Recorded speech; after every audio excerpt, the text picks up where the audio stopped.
Easter Sunday 2017. This is Celtics Beat on CLNS Radio, and I am Coach Nick. You in?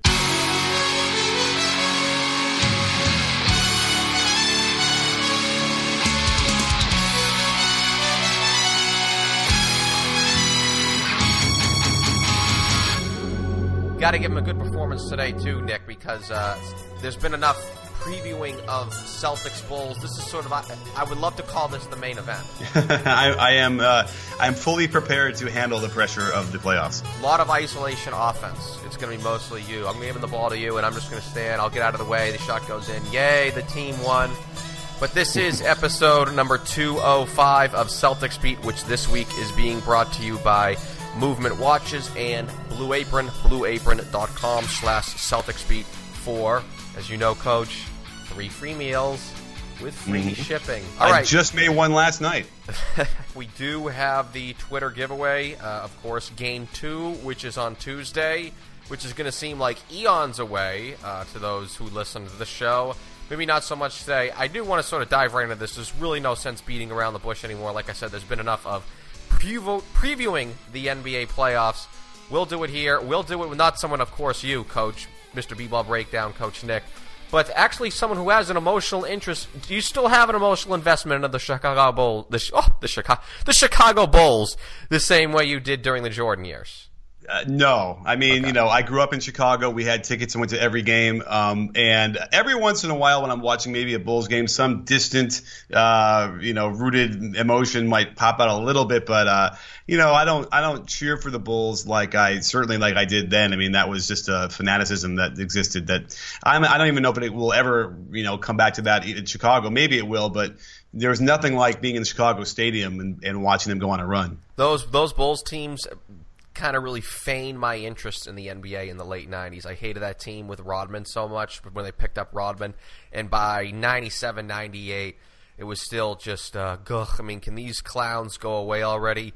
But anyways, no more 90s reminiscing. That shows my age. I just turned 30 this past summer. I hate talking about the 90s like it was so long ago. You brought up a very interesting point on your show, the B-Ball Breakdown podcast, also available on the CLNS Radio mobile app. In regards to the Bulls with Dwayne Wade, they rallied at the end of the season just to get into the playoffs, mostly without Dwayne Wade. He came back with something like 2 or 3 games left in the regular season.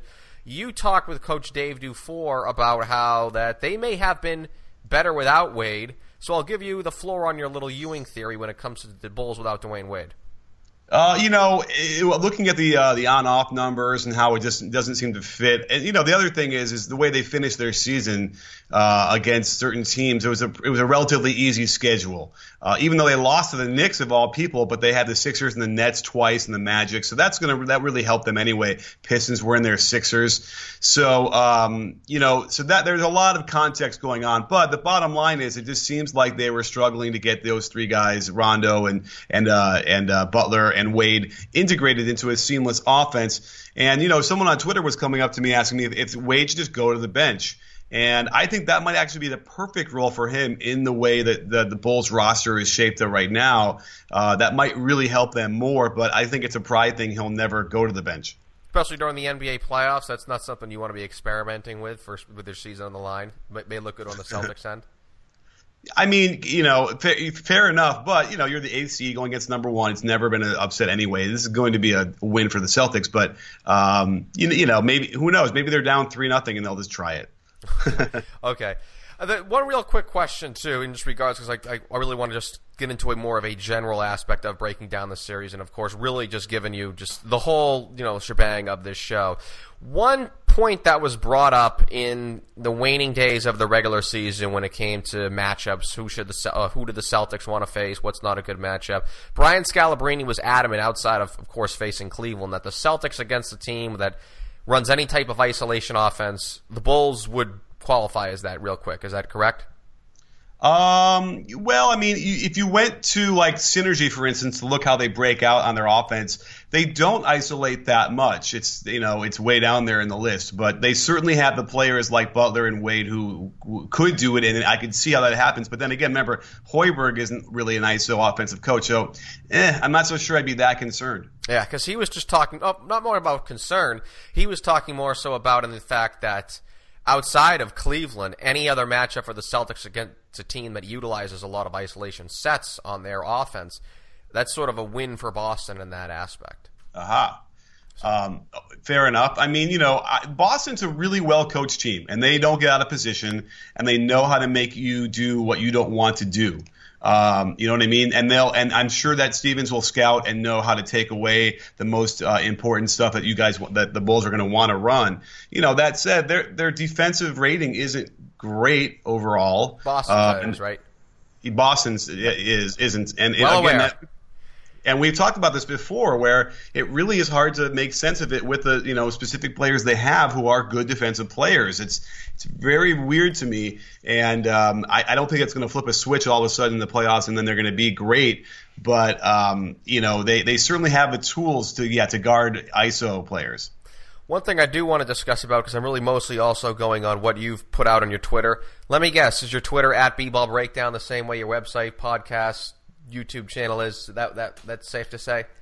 We try and make it as easy as possible for everyone. Thanks, Nick.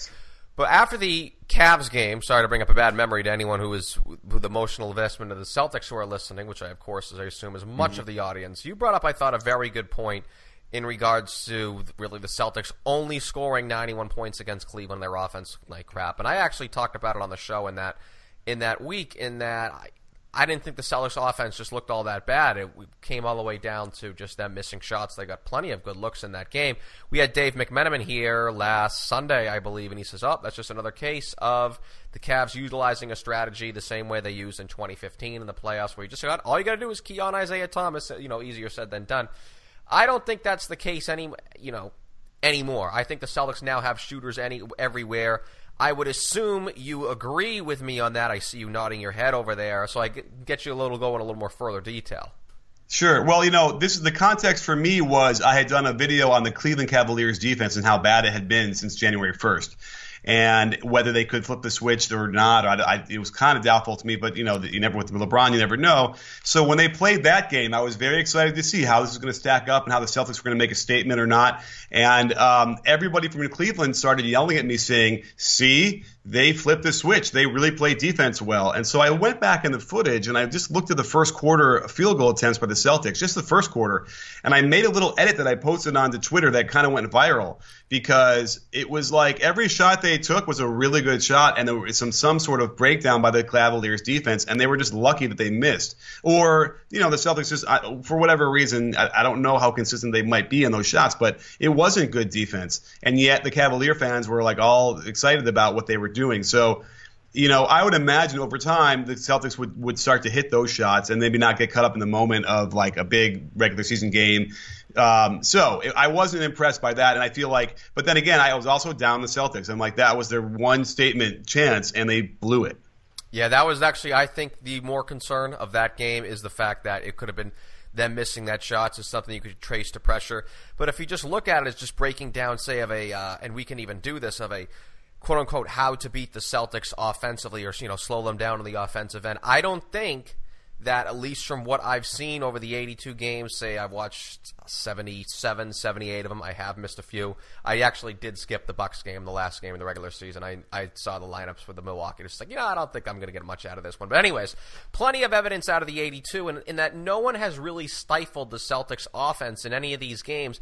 I thought it just came down, it would come down to something like what happened in the Cleveland game, in which they just missed shots. Whereas opposed to last year, there were plenty of times where everything would just come to a screeching halt. They couldn't get any good looks, and plus they didn't have anyone, who was good enough to make such shots like that.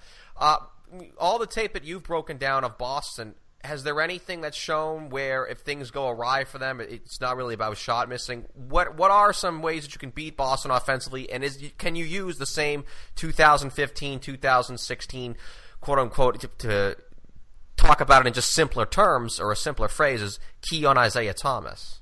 Right. Well, it's great question. And, the way that thank you. The way that they spread the floor is really good. They really get great spacing. They try and break you down and force a rotation and kick it out. And they make that extra pass really, really well. However, there are times when, if you look at like just the makes, and as you start to see a pattern, over a course of this season where sometimes that penetration where they're getting the force of the closeout doesn't really get very far. It doesn't get like below the free throw line.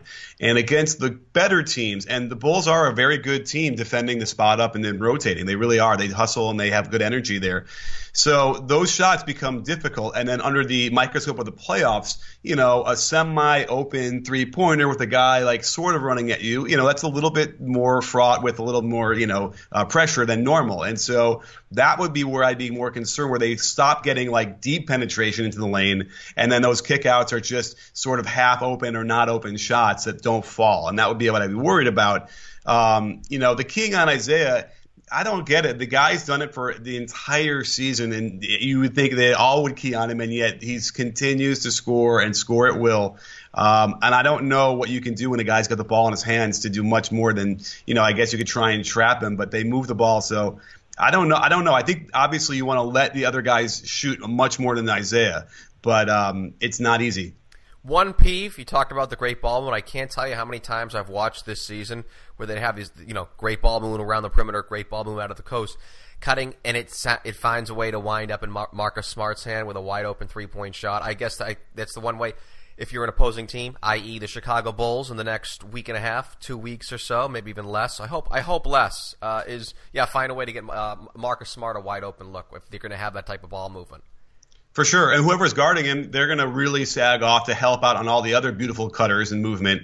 And yeah, they won't run at him at all. I mean, I would hope they won't run at him. No offense to the smart fans. But there was a rumor going around like maybe a few weeks ago that after he cut his hair, he was shooting a lot better. I think that was happening for a little while. I'm looking at his overall numbers. I haven't looked at him in the last whatever. Don't look at him, please. They're heinous. Yeah. Yeah, I mean, the problem with it is that he's shooting 4 threes a game at that low rate. That is a huge problem. And I don't want to, turn into this because I know he does so many things for the team. But that is the one thing. It's like if you're going to offer advice to an opposing team of what you do, Boston moves the ball so well. Sometimes the ball movement finds its way in a Marcus Smart wide open three-pointer, and he has the quickest trigger. He's taken that shot. One also thing, I've pointed this out a lot, and I've mentioned to you in text messages that we've exchanged at around 2 o'clock in the morning, is why Al Horford is so ineffective in the blocks. I've said it on this show all the time. Boston's been running a decent amount. I don't want to say just more offense than I would expect and anticipate them to run, considering just how how not very good he is down to the post. Wow, I'm shocked I couldn't come up with a nice phrase there. So I guess some advice to the Chicago Bulls, if you want to feed this along, because I know you do talk to these coaches regularly, is just don't double team. He's still a very effective passer out of there, but he's just not assertive enough to get a high percentage shot of anything if he goes one-on-one down in the blocks. Yeah, and I think Lopez is big enough and has enough ability down there to handle that for the most part. And it certainly would be a thing where, okay, he scored 3 times in a row. Now we got to deal with it. But until that happens, I haven't seen that all year. I've not seen outside of a game against Philadelphia at the end of March. Sorry to interrupt you, Nick. I have not seen Al Horford work in the blocks where he's scored on multiple possessions in a row on a one-on-one back to the basket situation. Well, and also the Celtics offense really isn't designed like that either. So it's not like they're going to go to him 3-4 times in a row, right? They're going to – that ball whips around and, every once in a while, okay, let's hit the post and we'll cut off of it. But any post player in that offense, I would think, would have a little struggle just because there's not a lot of consistent low post touches. He's still a very effective passer, though. Boston still uses the cutters, tremendously well. So we actually just, without even planning it, did sort of a how to beat the Celtics offensively. Did discuss sort of something a generic, vantage point is just key on Isaiah Thomas. Where both me and you now agree. I don't think that is a well expired phrase that is faded away into the realms of say 2015. But some other things, I actually think that if you are going to beat the Celtics offensively, really, you can slow them down to a certain extent. What about, since I know you watch plenty of the Chicago Bulls, give me, this is where you got to take it from me, give me sort of how to beat the Chicago Bulls offensively type blueprint. Well, they're not really good overall offensively. They're ranked, on the synergy, they're 26th in offense, and in the half court, they're also 26th. So, there's not a lot of, worry outside of sort of Jimmy Butler. There's guys who are very inconsistent. So like a Mirotic or that kind of guy who you just want, he'd be like the Marcus Smart for the Bulls. The ball movement's been better though recently, and I feel like they've looked a little bit more like the Celtics on when they get the ball moving. By the way, yeah, I mean, and that's okay. I went through the last several games without Wade, and then that's what you see. So that could very well change now that Wade's back and he'll be playing more often. The one thing I thought was really strange was that they're really rated pretty low in the pick and roll ball handler, even though Jimmy Butler is a really good elite pick and roll ball handler player, and he does it so often for them. So all I could glean from that was like the guys who are really struggling, like Michael Carter-Williams and Rondo, they're sort of dragging everything else down. But you have to imagine that in the playoffs, what Butler and Wade, both two very good pick and roll players, will get the vast majority of them, and I would be surprised if they weren't effective there. So the point of attack is going to be Jimmy Butler and trying to keep him out of the lane and keep him just shooting threes. And lure him into doing that. And if you can do that more than not, then you should be in pretty good shape. So I'll put you on the spot. Will they do it? Haha. Yes. Okay. I'm sure they will. I just feel like what I've seen, and again, I wish I could tell you that the Celtics defense was rated higher and they were really an efficient machine on the defensive end. And, they're 13th. They're kind of average there. But I have confidence that Brad Stevens will get them all playing together and stay on the game plan, and they will make the Bulls take the shots they want them to take. Will they get hot? Will Wade go for 40 and they win a game? And same with Butler. They might be able to win 2 games in the series, but I still feel like the home court advantage for the Celtics will be enough for them. And there's just something going on with the Bulls. It just feels like they've got they got a rain cloud following them over their head, like whoever that Peanuts character is. It's not Linus. It's Pigpen, right? I wouldn't know. Sorry. Wrong person to tell. But I don't know either. But they kind of had that little bit of that going over there, so we'll see. But, that's sort of what I'm thinking is going to happen there. And now, remind you, the Bulls actually are a really good defensive team. I thought you were ready to say they're really good on TNT. Oh, well, I don't even know if they are, but they certainly are good on the defensive end. They're top 10, and they have good energy there. And so they match up well, trying to chase around the perimeter and stop those spot-up shots. So, that is one thing to watch for. And if they continue those good rotations and get hands up and the Celtics get a little bit tight in the knickers, those games could be a little close. I want to take a moment to talk about Movement Watches. If you haven't heard of them, they are the world's fastest growing watch company, found on the belief that style should not break the bank. Movement was started by 2 broke college kids who just wanted to wear stylish watches but couldn't afford them. So they went out and they started their own company. How about that? We can relate here at CLNS Radio, as we all remember at one point in time the lack of Celtics audio content there was in the digital realms, which was one of the primary reasons for the launch of Celtics Beat 5 years ago. But while we don't try to change opinions, the watchmaker's goal is to change the way consumers think about fashion by offering high-quality minimalist products at revolutionary prices. Movement watches start at just $95. At a department store, you're looking at $400 to $500.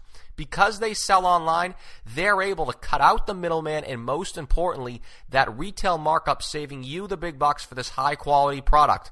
And even the name's cool. Get this. It's spelled out MVMT. Get 15% off today with free shipping and free returns by going to mvmtwatches.com/CelticsBeat.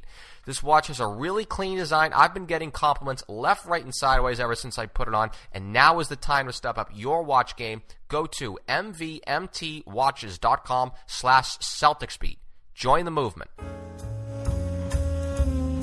Shifting towards the defensive end, me and you have talked about it a ton over the last 5 months. You referenced it, Celtics finishing 13th defensively.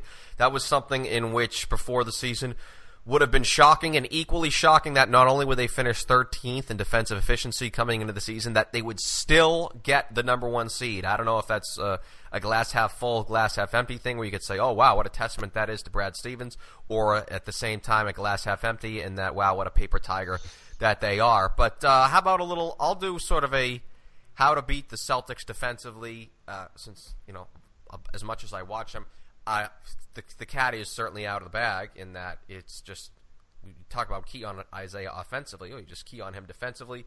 A lot of small pick and rolls. Not sure if Chicago has the personnel to do that as well as some other teams like Toronto and Washington can. You can send a lot of cutters to the basket. The Cleveland did that very effectively in that game a week and a half, 2 weeks ago now that I know you watched.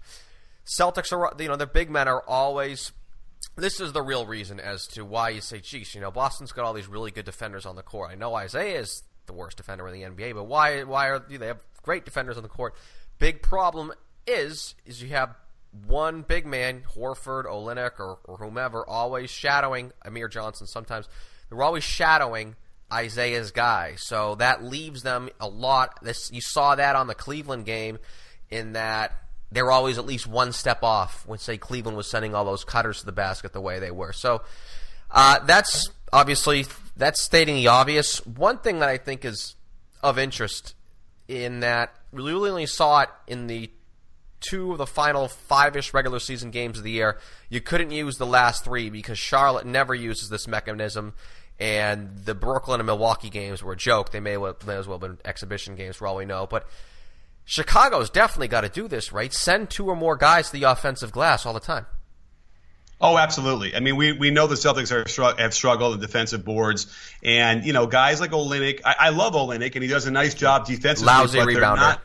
They're just not like a really aggressive big rebounders. And Horford, can kind of do that, but is often all by himself down there. And without question, the Bulls could afford to at least crash at least the 1 or 2 guys. I mean, most of the league doesn't even want to do more than 1 guy now to get back on defense, but it is definitely should be part of their game plan because it's one of those things that the Celtics have struggled with.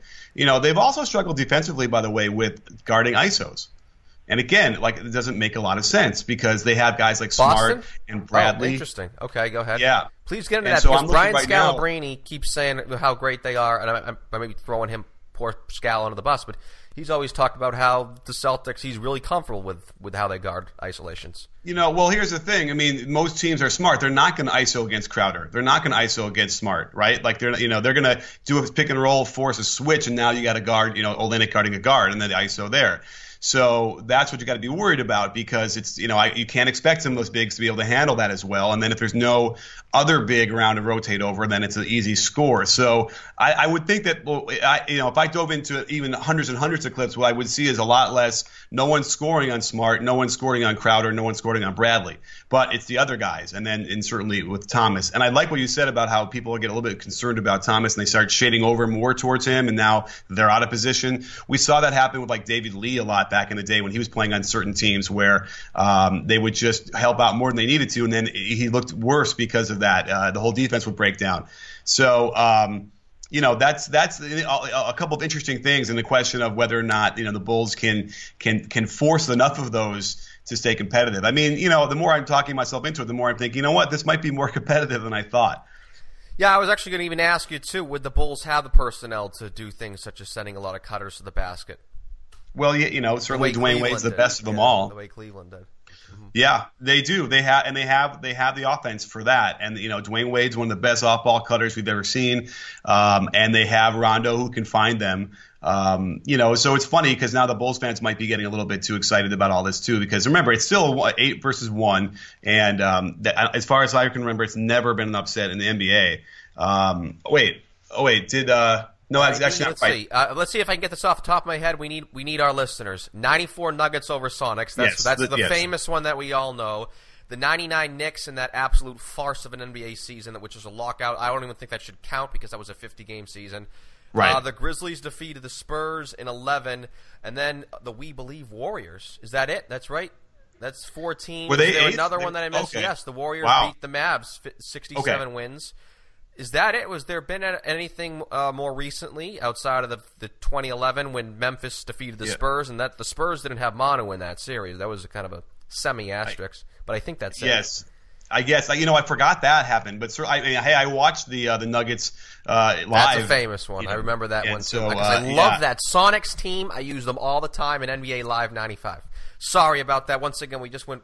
We started off the show with no 90s reminiscing, and there we just did it. Can't help it. You can't get away from it.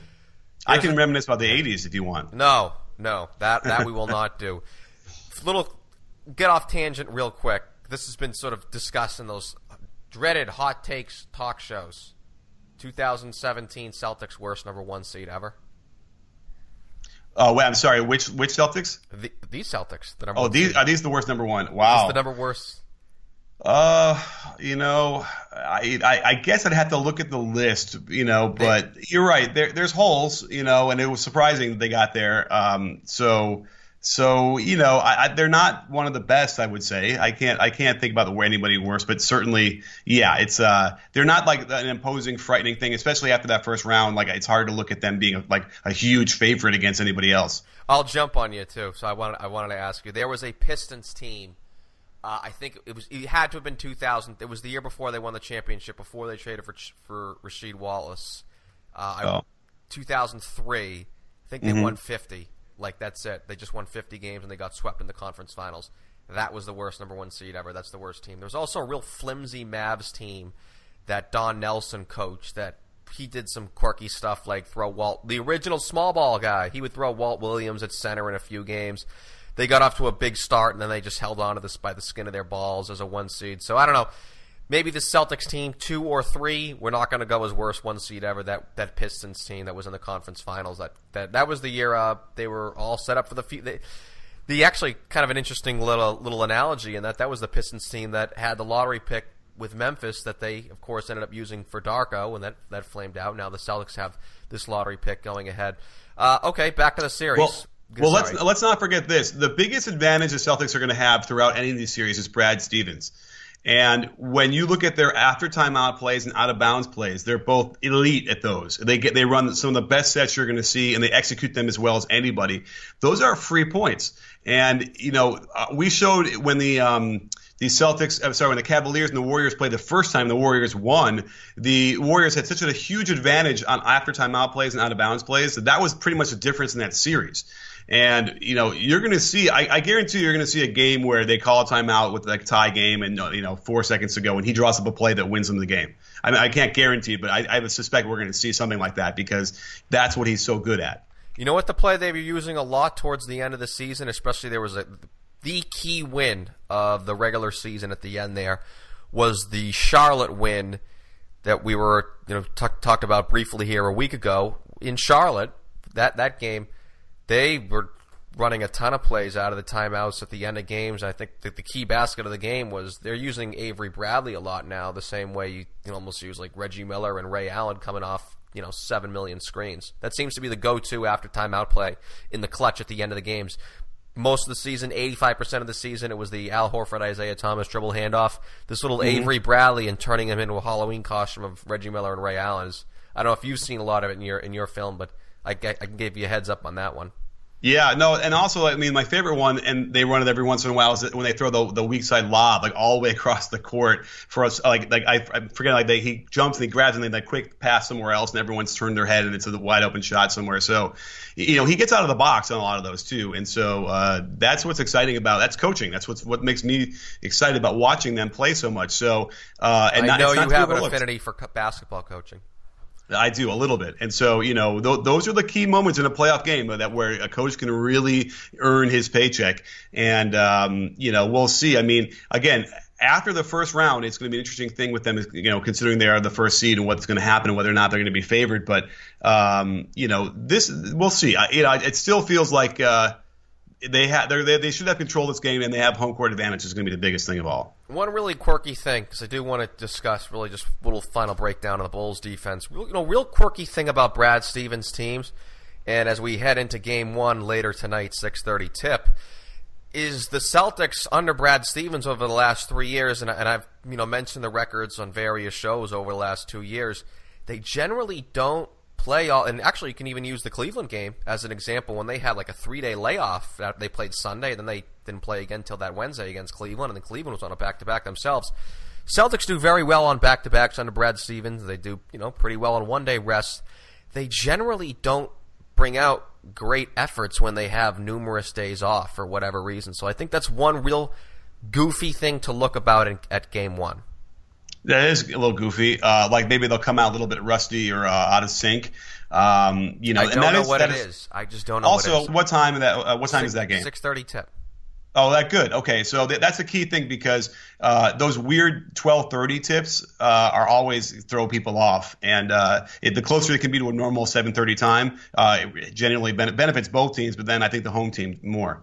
Geez, that's actually another thing you brought up. Usually the Celtics actually I think they lost a 1 o'clock game in Philadelphia this year, but they've always jumped on teams in afternoon games. The Bulls game, I don't know if you referenced, there was a Bulls game they played, I want to say a 3 o'clock tip in mid-March or something like that. It was an ABC game. The Bulls just didn't even show. It was a joke. So the Celtics have always been pretty effective in these afternoon games. Anyways, we only got a few minutes left, so we'll give sort of a little how to beat the Bulls defensively. Yeah, I mean, it's tough. They're very good. And so you're going to have to try and get them a little bit early. I would think in transition is going to help with that. And I know that people say that like the pace slows down in the playoffs, but it doesn't necessarily have to, and you can continue to push.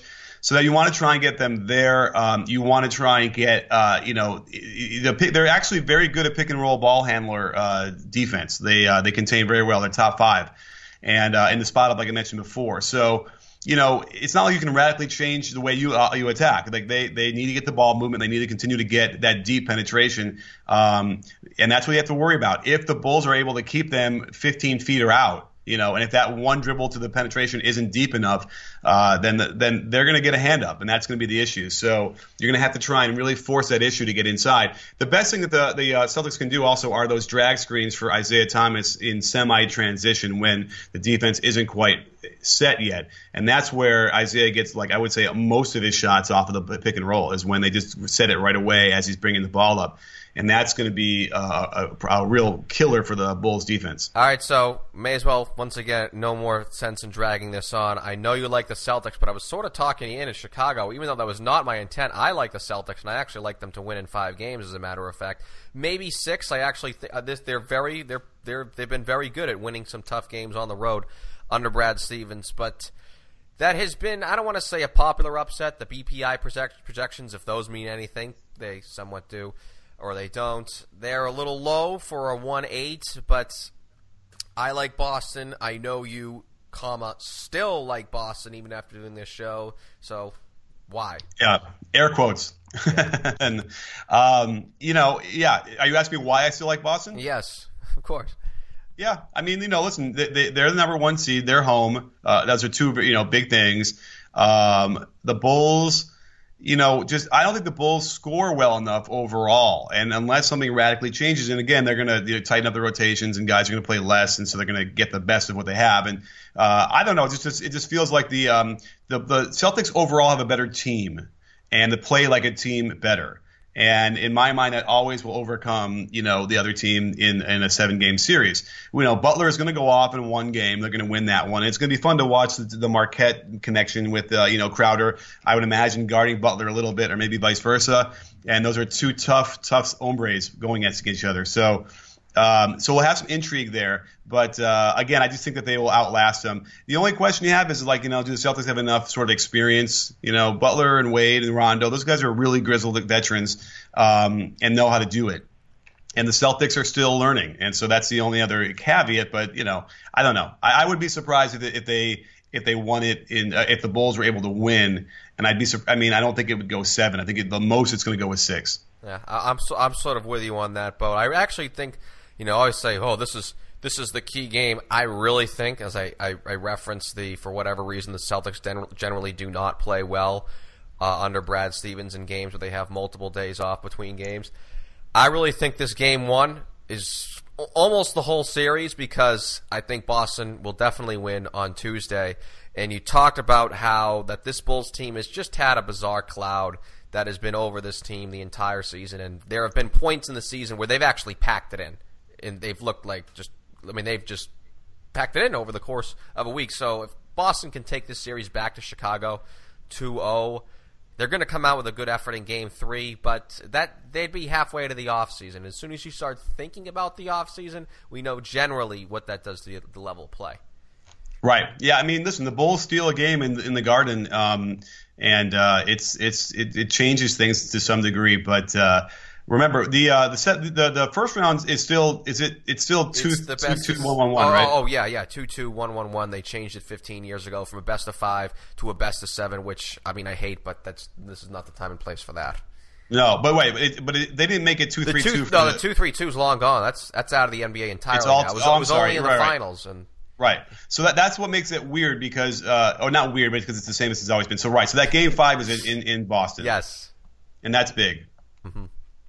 So give me then a little quick outlook then for the Celtics and the rest of the playoffs. I mean, there's clearly a ceiling with Cleveland unless there's something bizarre that happens, i.e. a LeBron James injury. I would be just devastated if that happened. There's clearly a thank you for laughing to show the audience my sarcasm on that one. But there's clearly a ceiling with this Celtics team in the playoffs. We'd all be doing cartwheels if they made the Eastern Conference Finals. I'm of the mindset of win a playoff series, take it and run. If there's anything else after that, great. Just give me sort of a general outlook on the Celtics as they stand with the rest of the Eastern Conference here.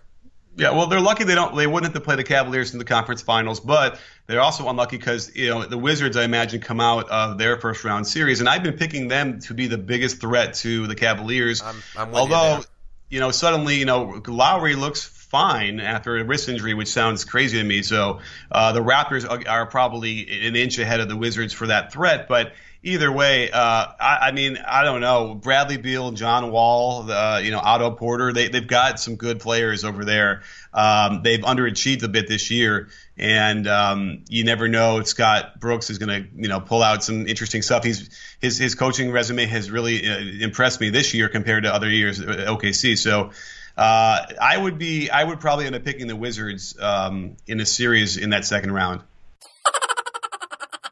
That's Coach Nick of B-Ball Breakdown, bballbreakdown.com, youtube.com/bballbreakdown, Twitter, @bballbreakdown, and his podcast, which also available, like this one, on the CLNS radio mobile app called the B-Ball Breakdown Podcast. I know he's going to have frequent content of his breakdown of game footage for this upcoming Celtics playoff series, and I'd also, too, ever since he joined CLNS as part of the extended family, we've got him watching a lot of Celtics coverage for you guys, but I know he's going to be doing a lot with the Celtics playoff series with Chicago, but I do know the draft is still of major interest to Celtics Nation.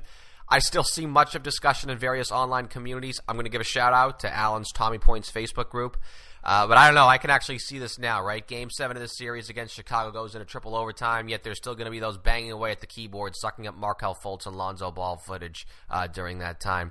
But Nick has, and I know many of you are aware of this, and I've already been checking out, and I see you all sharing his videos, and I know he loves that, by the way. Breaking down the prospects, he's done, I want to say the top 4, which is kind of all the Celtics need, right? Haha. But he's done the top 4. He's going to go well beyond that with all the draft prospects.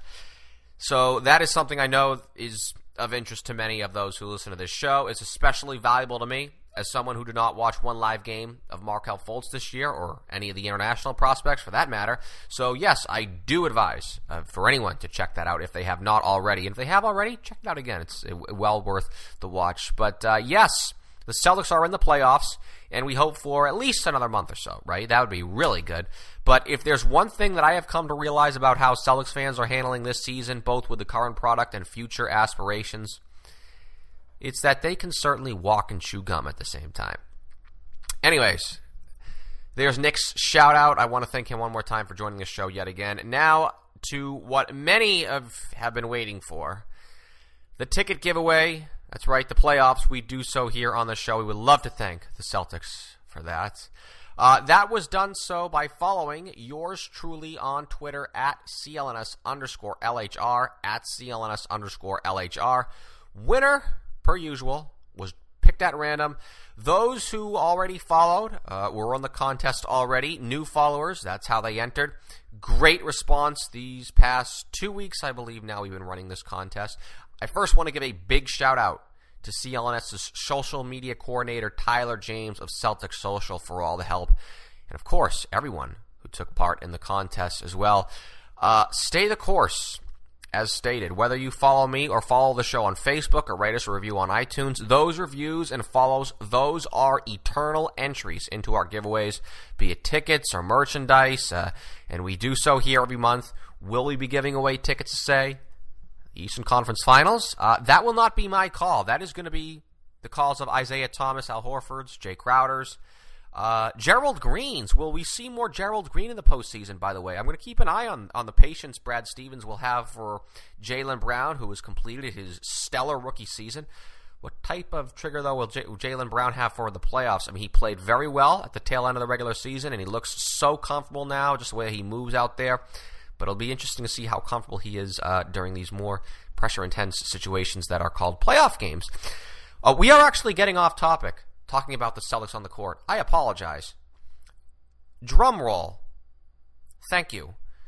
The winner of the tickets, 2 tickets to Game 2, Tuesday night, Bulls at Celtics at the TD Garden for an 8 p.m. tip, at mkelly82, mkelly82. Congratulations, you have won the grand prize. Thank you for your entry. Thanks to everyone who entered. Also, because so many of you entered into this very contest, we will be giving away some Blue Apron meals to some of our most loyal entrants and followers. I will be in touch with you this week to thank those who followed me on Twitter, reviewed Celtics Beat on iTunes. Keep everything there. That's needed for the future. But yes, Blue Apron meals for some of our runners-up, so to speak. Again, blueapron.com/CelticsBeat. blueapron.com/CelticsBeat. 3 free meals with free shipping. Why make it today for the game tonight? 6:30 p.m. tip here on the East Coast. The all-important Game 1. I said it with Nick. One thing to watch for are the Celts' normal struggles with long layoffs. But if they get this one, and they are favored, certainly, substantially actually, tonight, but they hold serve at home, more accurately. I know they always struggle in the Teutoburg Forest, that is the United Center, for, the last 25 years or so. But Nick knows it. I've even realized it from afar. This Bulls team has gone into chill mode numerous times this season. So you take a 2-0 lead back to Chicago. Boston really should not have much problems with this one for the rest of this series. We would love to be back here next Sunday talking about the Celtics wrapping this up in a sweep. I wouldn't count on that one, actually. One game at a time, one play at a time, stay in the present moment. But that's not my job. That's theirs, the green uniforms, the paid professionals. Mine will be to be back here for episode number 206 next Sunday, under whatever circumstance that may present. But for number 205, I want to thank Coach Nick for joining us once again. Thrice is nice. Thanks to all those who downloaded yet another episode of Celtics Beat, making this the #1 podcast on the web dedicated to the NBA's winningest franchise. Support this broadcast by using our Celtics Beat coupon codes over at Movement Watches and Blue Apron. Music was provided by Chuck Dietz and Steph Legrateau. For staff writer Eddie Santiago, graphics designer Scott Dillon, CLNS's founder Nick Gelso, I am Larry H. Russell. See everyone back here next Sunday for another edition of Celtics Beat, powered by the CLNS Media Network.